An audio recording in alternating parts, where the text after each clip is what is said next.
অর্ধশত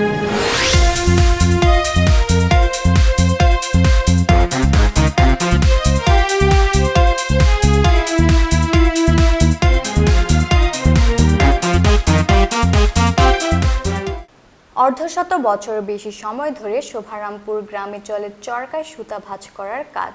তবে যারা এই কাজে নিয়োজিত তাদের জীবনে নেই আর্থিক সচ্ছলতা। 1 কেজি সুতা ভাঁজে দেওয়া হয় 30 টাকা। একজন প্রতিদিন 2 থেকে 3 কেজি সুতা ভাঁজ করতে পারেন। সেই হিসেবে একদিন সুতা কাটলে 90 থেকে 100 টাকা পান এক একজন।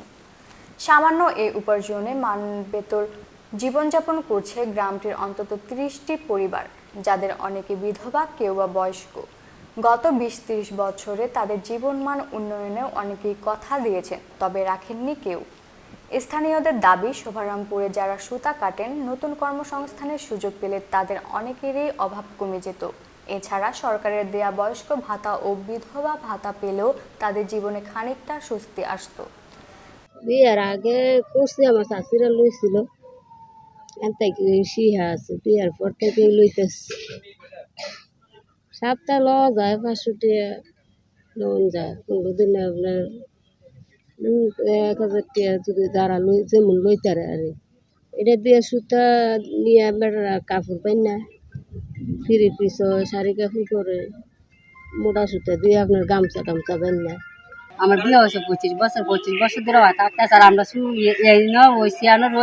পারলাম আমরা সুতা সাধারণ কাজগুলো মনে করেন মহিলারা বইয়া থাকে সময় কারণের লাগিয়া। আবার মনে করেন ছেলে মেয়েরা তো পেশা 10 টাকা 5 টাকা মহিলারা দেয়, ছেলে মেয়েরা কত কাগজ লাগে।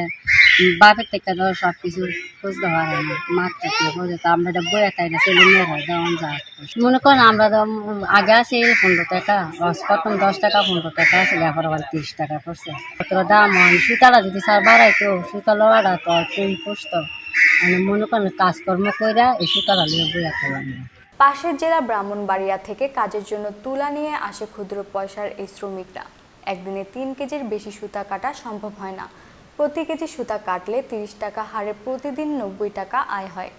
এ টাকা দিয়ে কোনো রকমে ডাল ভাত খেয়ে মানবেতর জীবন কাটাচ্ছে ক্ষুদ্র পয়সার এই শ্রমিকরা।